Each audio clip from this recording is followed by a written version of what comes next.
An Osho Talk. Zen Sutra, number 11.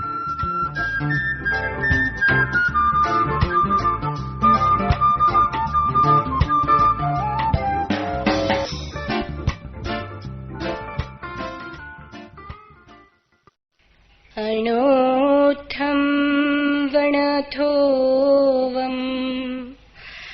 अगेथोवं कसायथोवं च नहुभे विससीयो थोवं पिहूतं बहुहोयि कोहोपिं पणासे माणो विनयनासनो माया मित्तानि नासे लोहो सब विनाशनो समेन हणेकोऽहं माण मदवयाजिने मायं त्यज्यभावेन लोभं सन्तो सौजने चाहकुम्मे संगाई सहे देहे समाहरे एवं पावायिं मेहावी अझप्पेन समाहरे से जानम् अजानं वा कटुं माहिं पयम् संवरे क्षिप्पमप्पाणम्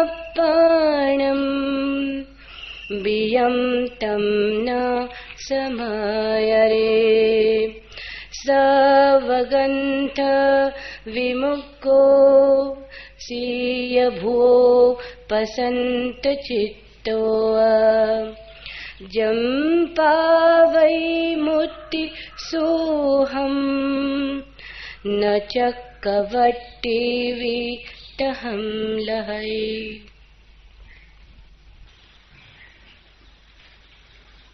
कुछ मिटे से नक से पा भी हैं जुनू की राह में, हमसे पहले कोई गुजरा है यहां होते हुए। शास्त्र का सम्यक उपयोग भी है, असम्यक उपयोग भी। शास्त्र को जो अंधे की तरह स्वीकार कर ले, शास्त्र उसके लिए बोझ हो जाता है। शास्त्र को जो समझे, शास्त्र को जो निष्पक्ष होकर विचार करे, शास्त्र को जो जागरूक होकर ध्यान करे, तो शास्त्र से बड़ी सुगंध मुक्त उठती है, बड़ी मुक्तिदायी सुगंध उठती है। शास्त्र को पकड़ना मत सोचना, शास्त्र को अंधे की तरह स्वीकार मत करना। अंधे की तरह स्वीकार करने में शास्त्र का अपमान है। आंख खोलकर शास्त्र में उतरना, शास्त्र को स्वयं में उतरने देना, तो शास्त्र का सम्मान है। कोई भी सद्गुरु तुम्हें अंधा नहीं बनाना चाहता है, क्योंकि वस्तुतः तो तुम्हारी आंख में ही तुम्हारा गुरु छिपा है। तो सभी सद्गुरु तुम्हारी आंख खोलना चाहते हैं, उतनी ही देर तुम्हारे साथ होना चाहते हैं कि तुम्हारी आंख खुल जाए, कि तुम्हें अपना भीतर का गुरु मिल जाए। महावीर के ये वचन जैन पढ़ते हैं अंधे की तरह, और अजैन तो पढ़ेंगे क्यों? गीता हिंदू पढ़ते हैं अंधे की तरह, गैर हिंदू तो फिक्र क्यों करेंगे? कुरान मुसलमान पढ़ते हैं, दोहराते हैं तोते की तरह। गैर मुसलमान तो फिक्र ही क्यों करेगा? मेरे जाने तुम शास्त्र को तभी समझ सकोगे जब तुम न हिंदू हो, न मुसलमान हो, न जैन हो। क्योंकि अगर पक्षपात पहले से ही तय है, अगर तुमने जन्म से ही तय कर रखा है कि क्या ठीक है, तो अब ठीक की खोज कैसे करोगे? मान ही लिया हो कि सत्य कहां है, तो आविष्कार का उपाय कहां रहा?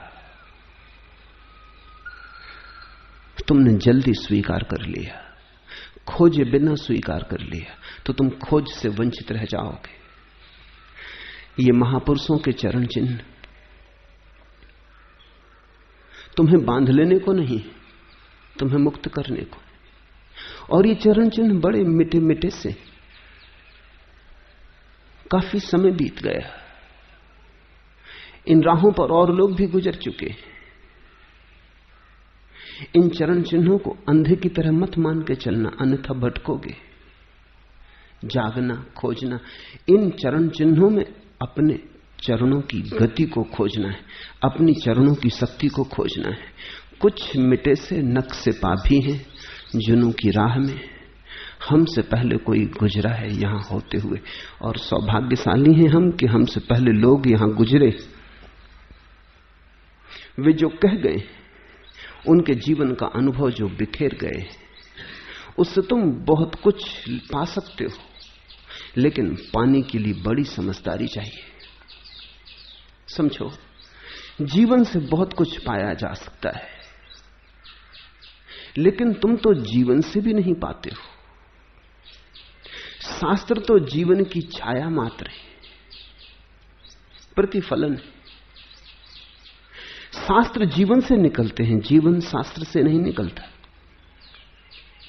तुम्हें जीवन मिला है, उससे तुम कुछ नहीं पाते, तो बहुत कठिन है कि तुम शास्त्र से कुछ पा सकोगे, क्योंकि मूल से नहीं मिलता कुछ। छाया से क्या मिलेगा? जो जानते हैं, जो जाग के जीते हैं, जो हिम्मत और साहस से जीते, जिनके जीवन का आधार सुरक्षा, सुविधा नहीं है, साहस है, वे जीवन से भी निचोड़ लेते हैं सत्य को, वे शास्त्र से भी निचोड़ लेते हैं सत्य को। जो जाग कर जीते हैं वो तो छाया से भी मूल को खोज लेते हैं, क्योंकि छाया में भी कुछ मिटे से नक्शे पा, कुछ धुंधले हो गए पैरों के चिन्ह। अभागे हैं वे जो जीवन से भी वंचित रह जाते, सौभाग्यशाली हैं वे जो कि शास्त्रों से भी खोज लेते। इधर महावीर के वचनों पर हम चर्चा कर रहे हैं, इसलिए नहीं कि तुम उन्हें मान लो, मानने से कभी कुछ हुआ नहीं। मानना तो कमजोर की आदत है।